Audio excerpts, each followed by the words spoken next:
Hello guys, so I've just passed this new PropFirm from this company called Instant Funding. It's a one-step challenge I had taken, but long story short, I'm just about to take my KYC and I noticed previously whenever I do my PropFirm challenges and I show you guys I've passed, a number of you usually ask me, kindly do a video showing us how you do your KYC and the documents that you use. So I thought for this specific account, I've not done the KYC yet, so I don't even know whether I'll pass, but hopefully I should because I filled in the details correctly and they do have all the documents. So you can see it's telling me my KYC is pending and I want to try to do that process live. Of course, some documents I'll have to blur them because it's personal information, but I'll just take you through the process and see how long it will take me for me to get my KYC verified and whether we face any issue and how we can sort that out. So you can see this is a challenge I passed. I'll start by showing you the email. It says congratulations etc, but then it says if this is your first account, there are a couple of final steps. The first one for this company is for me to sign the KYC and the second one is for me to sign the RISE agreement. Then after that, my funded account will be enabled within 24 hours. So KYC is basically know your customer, and this means after passing the PropFirm challenge, usually they want to verify that you are the person who's trading the account, and they also want to verify that your details are accurate. So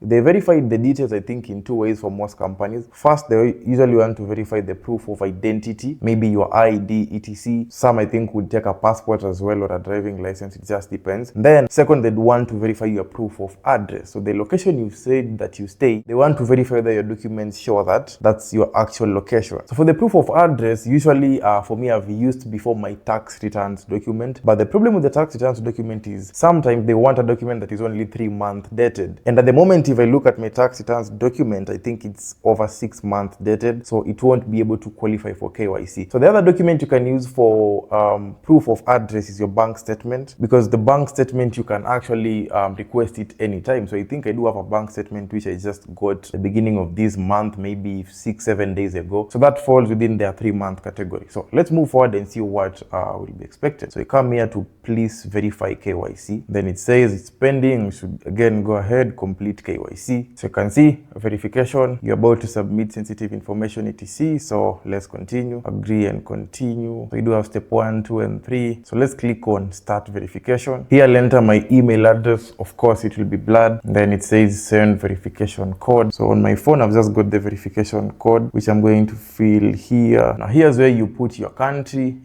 document type, depending on what you'll be submitting. Here's my country, Kenya. My document type in this case will be my ID. Then I will proceed. So in this case, it's safer for me to continue with my phone because I'm using my laptop and I don't know how well I'll be able to scan an ID on my laptop. So I'll just go ahead on my phone and scan my ID and then I'll come back and show you what it will show. So when you press continue on phone, you can see it brings me a QR code. So once I scan this, I'll continue to do this on my phone. So I'm just from my phone and it has asked me to put my ID. Basically just scanning using your camera, front photo and back photo. I couldn't show that information. Then after my ID, it asked me to put, my face, like a selfie on the camera, and then you just turn your head around a little. It captures your face. Then once the details match, you can see I've been told my profile has been verified. So now we can save my data. And then we'll come and close. Let's see where we go next. So it says you may close this page. So I don't know whether for this PropFirm the KYC has already been verified. I have to check. So let's go back to the PropFirm, try to refresh and see. Actually for this company, I think their KYC is quite direct. Already it says that I've been approved. But for another company, maybe apart from this, they might ask you for your proof of address. So if they want your proof of address, just upload your bank statement. So you can see the PropFirms are different. Some of them will ask you for only your ID and personal details. Like for this one, they've only taken my IDs. Again, the documents are blurred here, so you can't see them. Then they've taken my face, which you can see. And just like that, my KYC has been approved. But I know for other firms, you have to do this. After this, they'll still ask you to verify your address. And with the address, either upload a bank statement or your tax returns document. Now, here's one tip I'll give you with KYC where many people go wrong. You see, for many companies, when you come to your profile under your personal details, it's very hard for you to go wrong in KYC with your ID because you can't, miss out your names, etc. But the address is very specific. For many companies, whenever you're doing KYC, I'll advise you, make sure on your bank statement or your tax returns document, those details match exactly the way you've written them on your profile. So for me on my profile, always make sure that my bank statement at least shows my name exactly the way it matches on my ID. You have to make sure apart from the name, it shows of course the country or the region that you stay, whether it's a specific town, etc. And it must also show the postal code, which is the third thing. And the last and final thing is your maybe apartment number or house number if you have one. And it's very easy. You can actually just go to most banks nowadays and tell them, this is where I stay and I want you to change the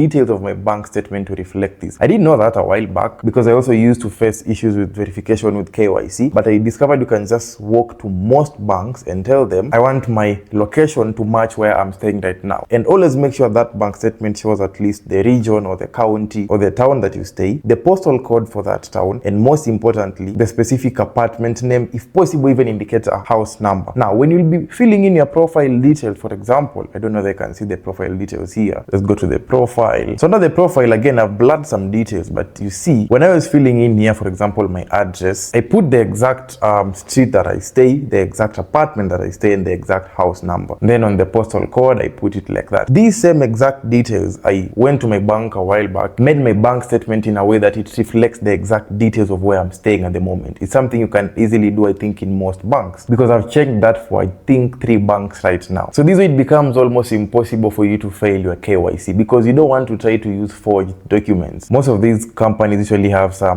very advanced technologies which can spot if your document is fake. And if they spot your document is fake one time, you can just get banned like that and you won't even proceed with your KYC. So one tip I'll give you is always try to make sure before you pass your phase 1 and your phase 2, at least on the minimum, you cross-check your bank statement and you make sure the address there matches the address you've input here. If you do that, you cannot fail KYC. It becomes very, very easy. So that's it for this video. I think based on what I'm seeing here, I've already passed my KYC. Let me just confirm again. If I go here, it says approved. So if I go back on my dashboard, you guys will be able to see that I've already passed the other account. This is the profit that I made. This account was passed. It was a 100k account, 1-step challenge. The target was 10%. I've already achieved those conditions just today, I think, a few hours ago. Here are the 2 trades that I've used to pass the account. One was yesterday, the other one was today. I think I've already done a video about this. You guys can just go backwards and you'll find a video me breaking down how I passed this account. If we go under the certificates, I think we do have the certificate here. I've just downloaded it, so you can see this is the certificate showing that I've passed. 9 October.